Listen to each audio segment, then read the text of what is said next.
Mon frère a donné à tout le monde des cadeaux assortis sauf à mon fils. Il ne le mérite pas. Il l'a dit assez fort pour que tout le monde l'entende. Le petit enfant préféré en a eu 2. Je suis restée silencieuse, j'ai regardé mon fils faire semblant de ne pas s'en soucier, puis je me suis levée et j'ai dit, nous avons fini ici. Des heures plus tard, maman a envoyé un message, tu me dois encore pour le dîner. Je m'appelle Lauren Whittaker. J'ai 35 ans. Et le moment où j'ai su que ma famille était irrécupérable n'a pas été lorsque mon frère m'a insulté. Ce fut lorsqu'il a regardé mon fils de 8 ans à travers une table de Thanksgiving pleine de nourriture et de rire, a brandi le dernier sac cadeau assorti, et a décidé qu'humilier un enfant le ferait se sentir plus grand d'une manière ou d'une autre. Tout le monde a reçu le même ensemble coûteux, même les cousins, même les conjoints. Mon fils n'a rien reçu. Il est resté assis là avec ce petit sourire poli que les enfants utilisent lorsqu'ils essaient de ne pas pleurer devant les adultes. Et avant même que je puisse parler, mon frère s'est penché en arrière sur sa chaise et a dit, mon garçon n'en méritait pas un. Ma mère ne l'a pas corrigé.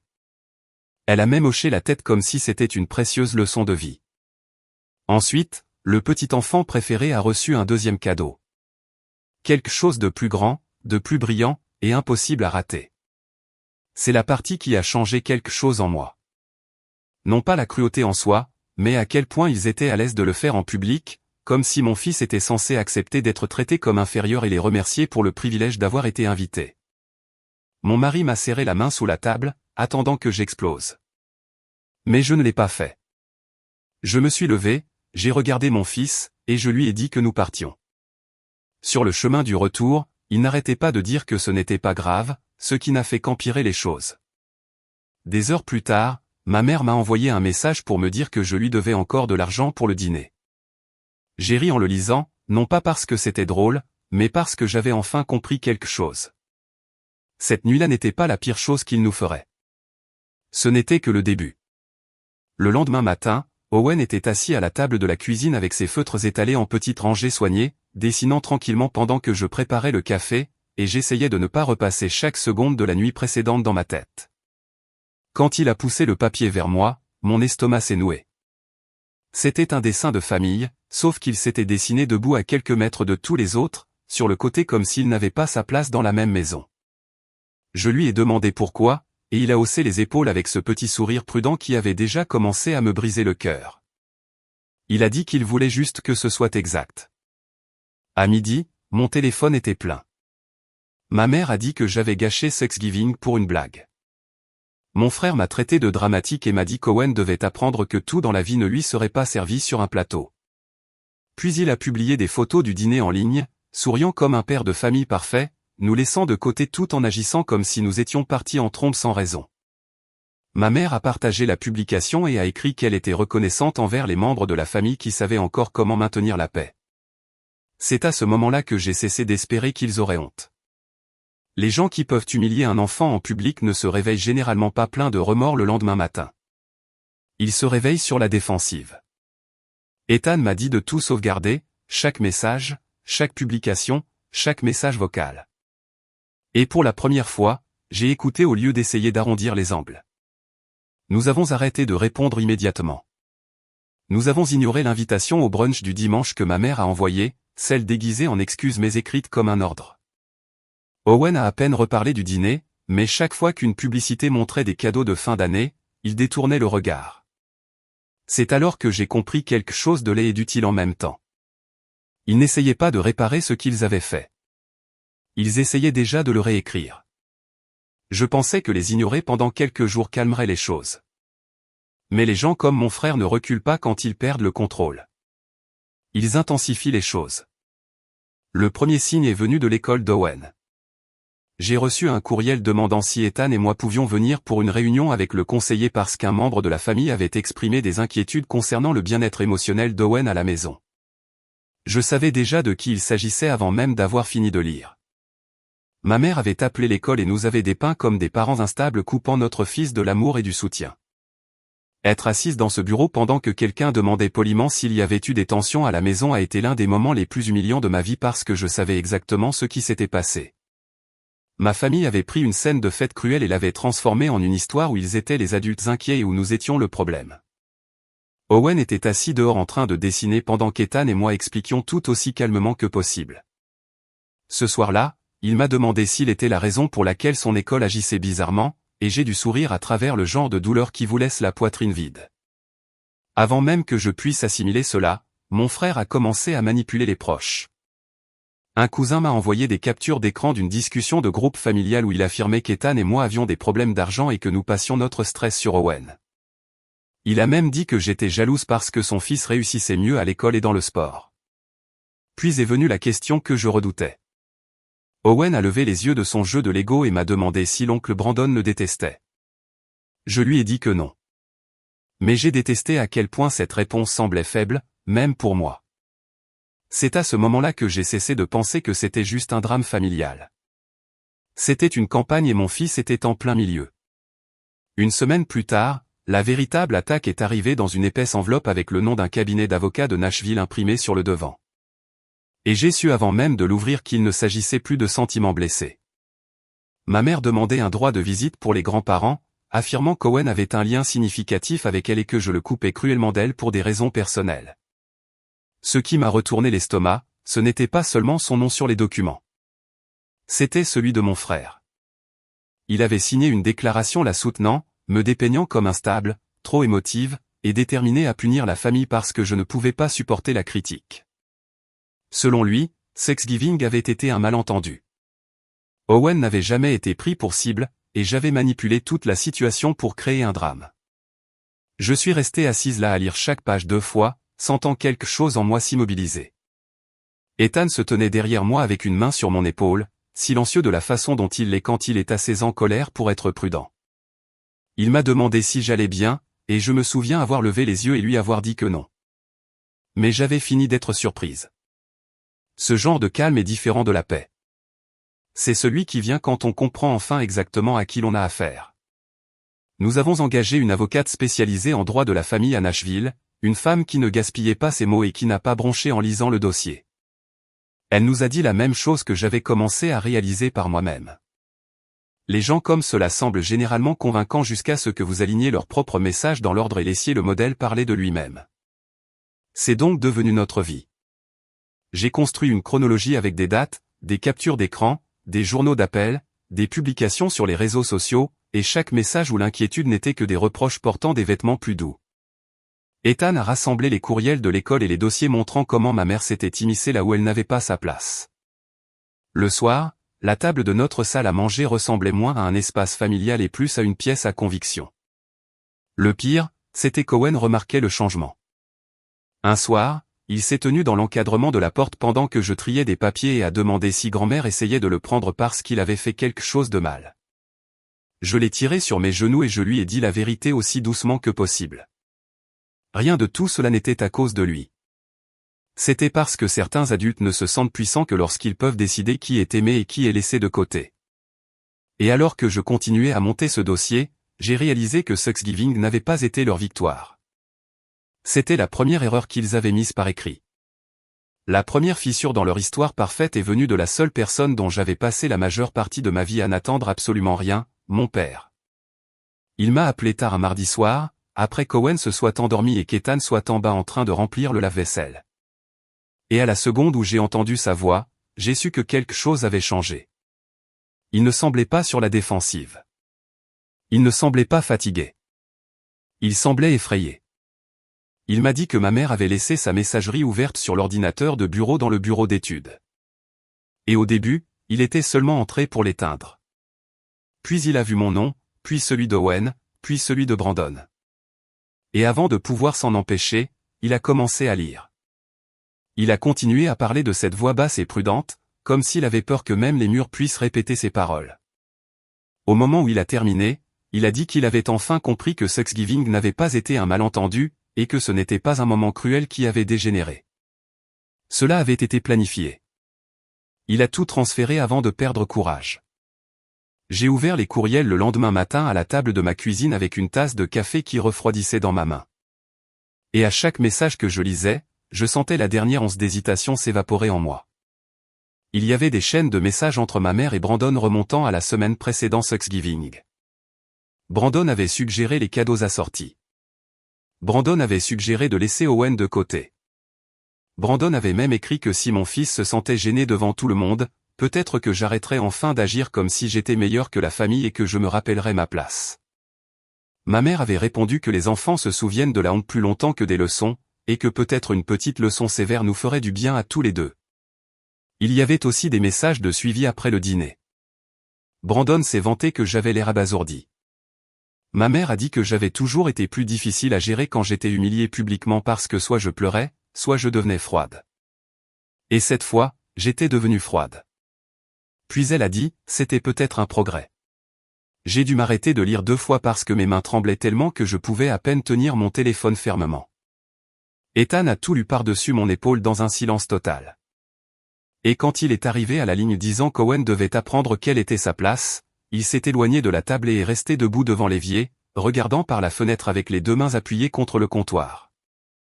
Je l'avais déjà vu en colère auparavant, mais pas comme cela. Ce n'était pas une colère ordinaire. C'était le genre de colère qui s'installe profondément et silencieusement parce qu'il ne reste aucune excuse pour l'adoucir. Il n'avait pas explosé lors d'une dispute de vacances. Ils avaient prévu de blesser un enfant pour me remettre à ma place. Une fois cette vérité assimilée, quelque chose en moi est devenu plus tranchant.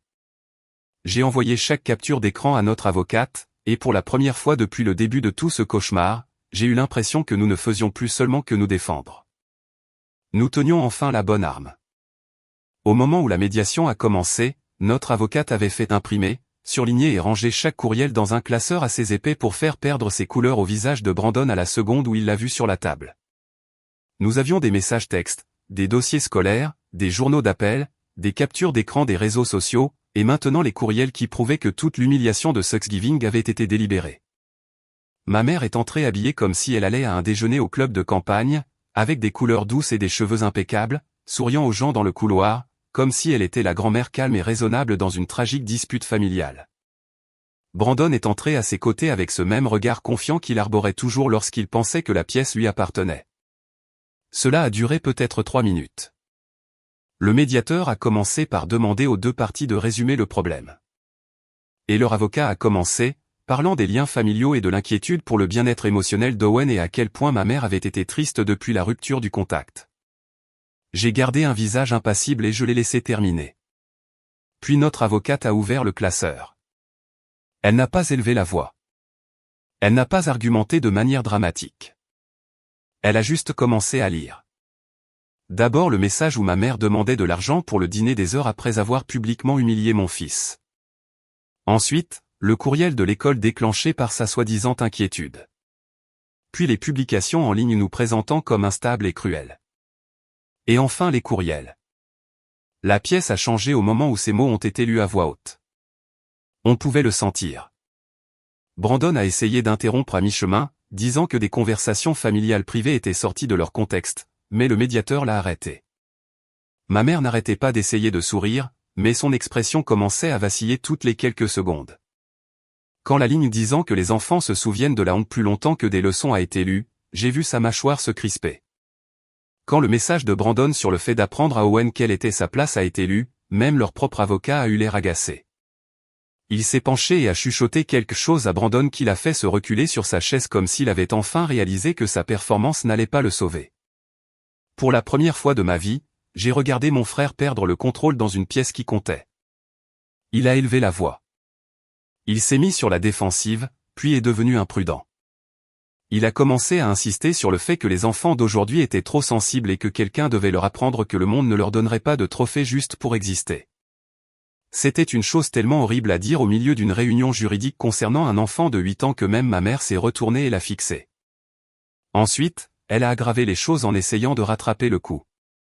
Elle a dit que Brandon voulait seulement dire que les enfants ont besoin de structure et que j'avais toujours encouragé Owen à être fragile. Notre avocate n'avait même pas l'air impressionnée. Elle a simplement demandé si humilier un petit enfant tout en récompensant un autre avec 2 cadeaux était son idée de la structure. Ma mère a littéralement ouvert la bouche pour répondre, puis s'est arrêtée parce que, pour une fois, il n'y avait aucune version charmante de la vérité disponible pour elle. Elle était piégée dans ce qu'elle avait déjà écrit. À la fin de la séance, le ton avait complètement changé. Personne ne les traitait plus comme des proches inquiets. Ils étaient traités comme ce qu'ils étaient, des adultes qui avaient utilisé l'accès à un enfant comme une arme et avaient ensuite essayé de le couvrir avec un langage familial. Nous ne sommes pas sortis avec une victoire finale ce jour-là, mais nous sommes sortis avec quelque chose de presque aussi satisfaisant. Leur image était brisée. L'histoire qu'ils avaient racontée aux gens était brisée, et le médiateur a dit très clairement que toute interférence supplémentaire avec notre fils serait vue sous le pire jour possible. À l'extérieur du bâtiment, Brandon ne voulait même pas me regarder. Il a continué à marcher devant comme s'il pouvait d'une manière ou d'une autre fuir ce qui venait de se passer. Ma mère s'est arrêtée près du trottoir et m'a lancé ce regard blessé qu'elle avait utilisé toute ma vie chaque fois que la culpabilité était censée faire le travail que les mots ne pouvaient pas faire. Il n'a eu aucun effet. J'avais voulu son approbation pendant tant d'années que la perdre me donnait l'impression de suffoquer. Ce jour-là, c'était comme une bouffée d'air frais. Et alors que leur côté commençait enfin à se fissurer, ma propre vie commençait à se stabiliser de manière dont je n'avais même pas réalisé avoir besoin. Une semaine plus tard, j'ai obtenu une promotion au travail accompagnée d'un meilleur salaire et de plus de stabilité. Ethan a recommencé à faire ses nuits. La tension sur son visage s'est atténuée. Owen a rejoint un club d'art parascolaire. Et pour la première fois depuis des mois, il est rentré à la maison excité au lieu d'être silencieux. Son professeur reniflement m'a prise à part un après-midi et m'a dit qu'il avait un vrai talent pour la narration visuelle. Elle a dit qu'il remarquait des détails qui échappaient aux autres enfants et qu'il avait une façon de transformer l'émotion en image sans même essayer. Je me suis assise dans ma voiture après cette réunion et j'ai pleuré plus fort que je ne l'avais fait dans la salle d'audience, parce que le même enfant qu'ils avaient essayé de faire se sentir petit et indigne revenait lentement à lui-même. Il dessinait à nouveau des couleurs plus vives. Il riait davantage. Il ne posait plus autant de petites questions prudentes pour savoir si les adultes étaient en colère contre lui.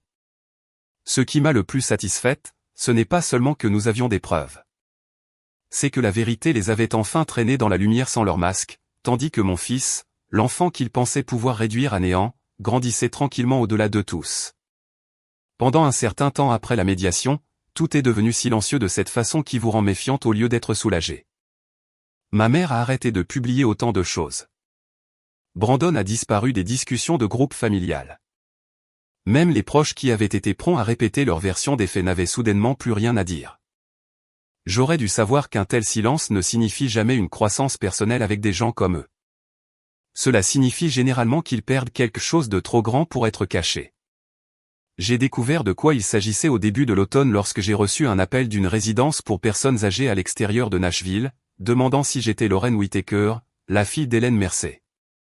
Entendre le nom complet de ma mère dans la bouche d'une étrangère semblait déjà assez étrange, mais ce qui a suivi l'était encore plus. Elle avait pris du retard dans ses paiements. Et pas qu'un peu non plus, de plusieurs mois. La femme au téléphone avait l'air prudente, presque embarrassée, comme si elle avait déjà deviné que ce n'était pas une situation familiale saine. Elle m'a dit que ma mère m'avait inscrite comme contact d'urgence et avait insisté sur le fait que j'interviendrais parce que la famille est toujours là à la fin. J'ai failli en rire. La famille est toujours là ne s'était jamais appliquée à moi, sauf si quelqu'un avait besoin de quelque chose. Quand j'ai raccroché, je suis restée assise là à fixer le mur, réalisant que l'image que ma mère et mon frère avaient passé des années à construire se fissurait enfin là où cela faisait le plus mal. Plus tard dans la soirée, j'ai passé quelques appels moi-même et j'ai appris ce que personne dans la famille n'avait pris la peine de me dire. Brandon avait aussi des ennuis. Le travail très bien rémunéré, la maison parfaite, les week-ends de tournois sportifs, le besoin constant de se mettre en valeur. Une grande partie de tout cela flottait sur des dettes et l'aide discrète de ma mère. Elle comblait les lacunes depuis des années, payant les factures, envoyant de l'argent, lui donnant l'apparence de la réussite pour qu'il puisse continuer à jouer le rôle qu'elle lui avait construit. Après le désordre judiciaire et les ragots qui ont suivi, les choses avaient commencé à déraper. Sa femme était furieuse. Ses finances étaient un désastre. Et soudainement, le fils en or, qui avait toujours semblé si intouchable, ne pouvait même pas sauver la femme qui avait passé la moitié de sa vie à le protéger. Un jour plus tard, ma mère m'a envoyé un courriel à partir d'une adresse que je reconnaissais à peine. Le message était court et doux de cette manière faussement humble qu'elle utilisait quand elle avait besoin qu'une porte s'ouvre à nouveau. Elle a dit qu'elle avait peur. Elle a dit que Brandon gérait ses propres problèmes. Elle a dit qu'elle savait que nous avions nos différends, mais qu'elle espérait que je ne la laisserais pas être humiliée devant des étrangers. Cette phrase m'a presque fait admirer son audace. Elle pouvait encore se faire passer pour la victime tout en suppliant la fille qu'elle avait passé des années à rabaisser. Ethan a lu le courriel par-dessus mon épaule et m'a demandé ce que je voulais faire. Je lui ai dit la vérité. Je voulais aider juste assez pour prouver que je n'étais pas comme elle, mais pas un centimètre de plus. Alors, j'ai appelé l'établissement moi-même et j'ai demandé le détail complet. Suite privée, plan de repas de qualité supérieure, visite au salon de coiffure, services supplémentaires dont elle n'avait pas besoin, mais qu'elle exigeait absolument. C'était exactement le genre d'endroit qu'elle choisirait. Un endroit assez cher pour impressionner des gens qu'elle n'aimait même pas vraiment. J'ai dit à l'administratrice que je couvrirais 1 an de soins de base directement par leur bureau à 3 conditions. Premièrement, elle serait transférée dans une chambre standard et tous les services de luxe prendraient fin immédiatement. Deuxièmement, toutes les communications passeraient par des documents légaux, pas par des appels téléphoniques, des tentatives de culpabilisation ou des messages surprises. Troisièmement, et le plus important, elle signerait un accord permanent stipulant qu'elle ne nous contacterait plus jamais, moi, Ethan, ou Owen, sous quelque forme que ce soit. Ni par l'intermédiaire de l'école, ni par des proches, ni pendant les fêtes, ni par un petit mot glissé dans une carte d'anniversaire dans 5 ans. L'administratrice est restée silencieuse pendant une seconde, puis a demandé si je voulais du temps pour y réfléchir. Je lui ai dit que j'y avais déjà réfléchi pendant des années. Ma mère a appelé le lendemain matin depuis le téléphone de l'établissement. Et à la seconde où j'ai entendu sa voix, j'ai pu deviner qu'elle croyait encore pouvoir échapper aux conséquences par la parole. Elle a commencé à pleurer presque immédiatement, disant qu'elle était toujours ma mère. Disant que les gens font des erreurs, disant que je n'avais aucune idée de ce que cela faisait de tout perdre. Je l'ai laissée parler jusqu'à ce qu'elle soit à bout de souffle. Ensuite, je lui ai dit que je savais ce que cela faisait de perdre tout ce qui compte dans une pièce remplie de proches, pendant que les gens qui étaient censés vous aimer regardaient cela se produire. Je lui ai rappelé qu'Owen avait 8 ans lorsqu'elle a contribué à lui apprendre qu'il était moins important que son cousin. Je lui ai rappelé qu'elle avait appelé son école, aidé à monter un dossier juridique contre nous, et soutenu Brandon à chaque étape du processus. Puis je lui ai fait mon offre, des soins de base pendant 1 an, et un silence permanent, rien d'autre. Elle s'est alors mise en colère, vraiment en colère, disant que je punissais une vieille femme, disant que Brandon ne l'aurait jamais traitée de cette façon, disant que j'appréciais cela. C'est la seule partie qui a piqué parce que je n'appréciais pas cela. J'étais juste enfin debout dans un endroit où elle ne pouvait pas me faire bouger. 2 jours plus tard, son avocat a envoyé l'accord signé. Elle avait accepté l'offre. Brandon n'avait apparemment même pas retourné 2 de ses appels cette semaine-là.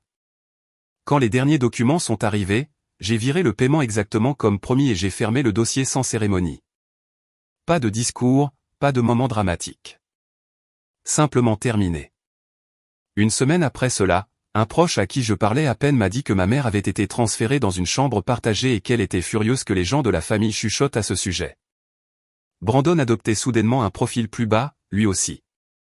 Moins de photos, moins de vantardises, moins d'histoires sur sa réussite dans la vie. Il s'avère qu'un homme a l'air beaucoup moins impressionnant une fois que les gens réalisent que sa confiance était financée par la même mère qu'il utilisait pour aider à terroriser tous les autres.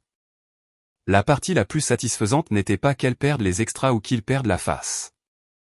C'était de savoir que, pour la première fois, aucun d'eux ne décidait plus des conditions. Ils avaient passé des années à agir comme si l'amour était quelque chose qu'ils pouvaient distribuer, retenir et utiliser comme une arme chaque fois que cela leur convenait.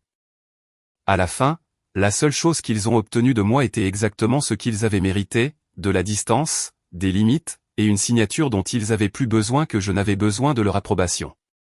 C'est près de 8 mois après qu'elle a signé l'accord de non-contact que j'ai reçu l'appel. J'étais au travail, traitant un problème de planification qui m'a soudainement semblé très petit quand mon téléphone a vibré avec un numéro que je ne reconnaissais pas. La femme à l'autre bout du fil a parlé doucement, de la manière dont les gens le font quand ils essaient de ne pas être la première voix attachée à un souvenir difficile. Elle a dit qu'elle appelait de la résidence pour personnes âgées où ma mère séjournait. Et avant qu'elle ne termine sa phrase, je savais déjà que ma mère était décédée tôt ce matin-là à la suite d'un accident vasculaire cérébral dans son sommeil. Elle a dit que cela avait été rapide, paisible même. Je l'ai remerciée parce que c'est ce que les gens disent dans des moments comme cela. Ensuite, je suis restée assise là dans mon bureau, le téléphone toujours à la main, à ne rien fixer. Je m'attendais à ressentir un soulagement si vif qu'il m'embarrasserait presque. Je m'attendais à ce que la colère revienne, peut-être même la culpabilité. Au lieu de cela, ce que j'ai ressenti était de l'immobilité. Juste de l'immobilité. Celle qui vient quand une porte qui a claqué pendant des années s'arrête enfin de bouger. Quand je suis rentré à la maison, Ethan a regardé mon visage et a su que quelque chose avait changé avant même que je ne dise un mot. Owen était sur le sol du salon, travaillant sur un dessin avec ses genoux repliés sous lui, complètement concentré de la façon dont il l'était toujours quand il essayait de faire dire à une image quelque chose que les mots ne pouvaient pas dire. Nous nous sommes assis à côté de lui et nous lui avons dit aussi doucement que possible. Il est resté silencieux pendant une longue minute. Pas effrayé, pas dramatique, juste pensif. Ensuite, il a demandé si grand-mère était en paix maintenant. Je lui ai dit que je l'espérais. Il a hoché la tête comme si cette réponse lui suffisait et est retourné à son papier, ajoutant des étoiles dans le ciel au-dessus des arbres qu'il avait dessinés. Reniflement, c'était l'une des choses que les enfants font mieux que les adultes. Ils n'ont pas toujours besoin d'une explication parfaite. Parfois, ils ont juste besoin d'une honnêteté qui les fait se sentir en sécurité. Brandon a organisé des funérailles ce week-end-là, le genre que ma mère aurait voulu que les gens voient. De belles fleurs, des photographies impeccables, la bonne église, les bons mots, les bons vêtements, la bonne version de l'histoire familiale. Nous n'y sommes pas allés. Pendant des années, j'avais joué la comédie de choses que je ne ressentais pas parce que c'était attendu de moi. De la gratitude quand j'étais insulté. De la patience quand mon enfant était exclu. De la loyauté quand la loyauté ne coulait que dans une seule direction. J'avais fini de jouer la comédie. Mon père a appelé après et a dit que l'assistance avait été plus faible que prévu. Il avait l'air plus vieux que dans mes souvenirs. Comme si la tension d'avoir passé toute une vie à se taire s'était enfin installée dans ses os. Il a dit que Brandon avait essayé de parler comme un fils en deuil portant toute la famille sur ses épaules, mais même lui ne pouvait cacher à quel point la pièce semblait vide. Quelques proches sont venus parce que les funérailles sont des habitudes dans certaines familles, pas des actes d'amour. Quelques vieux amis sont venus parce qu'ils se souvenaient d'une meilleure version de ma mère que celle avec laquelle j'avais vécu. La plupart des gens qui avaient l'habitude d'applaudir ces dîners parfaits et ces photos de vacances parfaites sont restés chez eux. Il y a certaines pertes que l'argent ne peut pas décorer. Une semaine plus tard, une dernière enveloppe est arrivée par la poste avec mon nom écrit avec l'écriture familière de ma mère. J'ai su immédiatement ce que c'était, et j'ai failli la jeter sans l'ouvrir. Mais je l'ai ouverte, debout au comptoir de la cuisine pendant qu'Ethan préparait le café et qu'Owen faisait ses devoirs à la table. À l'intérieur se trouvait un court mot, et d'une certaine manière, c'était exactement ce à quoi je m'attendais.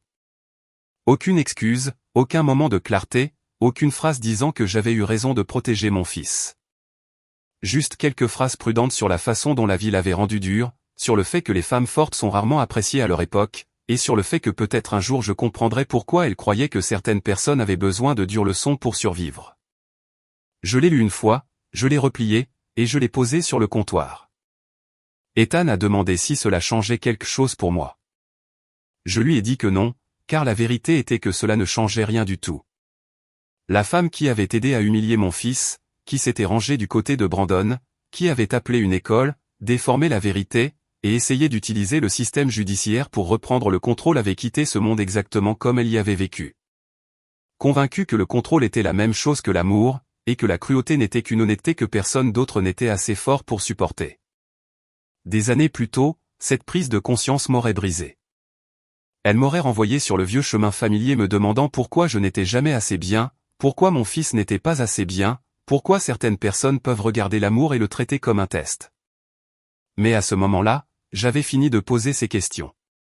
Non pas parce que j'étais devenue froide, mais parce que j'avais enfin appris que la réponse n'avait jamais été à propos de nous. C'était à propos d'eux, à propos de l'insécurité déguisée en autorité, à propos du favoritisme déguisé en valeur familiale, à propos de gens qui ont besoin qu'un enfant soit élevé haut pour pouvoir maintenir un autre enfant à tendre le bras pour toujours. Reniflement le dimanche suivant, nous avons conduit tous les trois jusqu'à un point de vue tranquille juste à l'extérieur de la ville avec du café pour nous et du chocolat chaud pour Owen. L'air avait cette sensation propre et fraîche qui fait paraître tout un peu plus honnête. Owen m'a tendu un dessin qu'il avait terminé ce matin-là. C'était notre petite famille se tenant sous un vaste ciel sombre avec une étoile brillante au-dessus des arbres. Il m'a dit qu'il pensait que peut-être certaines personnes ne deviennent douces qu'après ne plus pouvoir atteindre personne d'autre. J'ai regardé ce dessin pendant un long moment, car il y avait plus de sagesse dans cette seule phrase que ce que la plupart des adultes ne parviennent jamais à apprendre. Nous n'avions pas besoin de grandes funérailles pour faire la paix. Nous avions besoin de vérité. Nous avions besoin de distance. Nous avions besoin du genre de calme qui permet d'entendre à nouveau sa propre vie après des années de bruit. Au printemps, nous avons déménagé dans une nouvelle maison un peu plus loin de la ville. Rien de dramatique, juste plus d'espace, un quartier plus calme, un jardin assez grand pour qu'Owen puisse étaler ses fournitures d'art sur le patio pendant qu'Ethan s'occupait du barbecue lors des week-ends chauds. C'était le genre de maison qui n'avait besoin d'impressionner personne. Elle avait juste besoin de donner un sentiment de sécurité et c'était le cas. Brandon n'a jamais vraiment retrouvé son ancien éclat. Une fois que les gens ont vu qu'il était face à un enfant qui ne pouvait pas se défendre, ils n'ont pas pu l'oublier. La même confiance qui semblait autrefois impeccable a soudainement paru creuse. Le même succès qu'il avait l'habitude d'agiter a commencé à paraître fragile une fois que les gens ont réalisé à quel point son image avait été soutenue par la mère qu'il n'avait même pas pu sauver quand son argent s'est épuisé. Je n'avais pas besoin qu'il soit ruiné pour me sentir satisfaite. J'avais seulement besoin qu'il soit impuissant à toucher mon enfant de nouveau. C'était suffisant. Et Owen, le petit garçon qu'ils avaient autrefois essayé de réduire au silence par la honte, a continué à grandir et à s'épanouir de toutes les manières importantes. Il riait plus fort. Il se tenait plus droit. Il a arrêté de demander si les gens étaient en colère contre lui chaque fois qu'une pièce devenait silencieuse. Vers la fin de l'année scolaire, il a remporté un prix d'art pour un projet de planche de bande dessinée. Et quand ils ont appelé son nom, j'ai applaudi si fort que mes mains m'ont fait mal, parce que tout ce à quoi je pouvais penser, c'était l'enfant qui s'était autrefois dessiné debout à l'extérieur de sa propre famille. Il n'était plus à l'extérieur. Il était en sécurité. Il était vu. Il était aimé sans condition. Et c'était la seule chose que ma mère et mon frère n'ont jamais comprise. L'amour n'est pas une récompense pour l'obéissance. La famille n'est pas une scène où un enfant est couronné et où un autre reçoit une leçon. Et protéger son enfant des personnes qui partagent son sang mais empoisonnent sa paix n'est pas cruel. C'est l'une des formes les plus pures d'amour qui soit. C'est la leçon que j'ai tirée de tout cela. Parfois, dire je ne m'en soucie pas n'est pas de l'amertume. C'est de la clarté. C'est le moment où vous arrêtez de supplier des personnes toxiques de devenir décentes et commencez à choisir la paix plutôt que la performance. Vous ne devez l'accès à votre enfant à personne sous prétexte qu'ils sont de votre famille. Vous ne devez aucune loyauté aux gens qui humilient les personnes vulnérables et appellent cela de l'honnêteté. Et si partir est la seule façon d'apprendre à votre fils que sa valeur n'est pas décidée par la brute la plus bruyante à table, alors partir n'est pas un échec. C'est une victoire. À la fin, je n'ai pas eu la mère que je voulais. Mon fils n'a pas eu la grand-mère qu'il méritait. Mais nous avons eu quelque chose de mieux que de faire semblant. Nous avons eu une vie où l'amour n'est pas conditionnel. Où personne n'a à mériter sa place à table et où un enfant peut grandir en sachant que les personnes qu'il aime vraiment ne le feront jamais se sentir petit juste pour se sentir puissante elle-même. C'est ainsi que l'histoire se termine vraiment.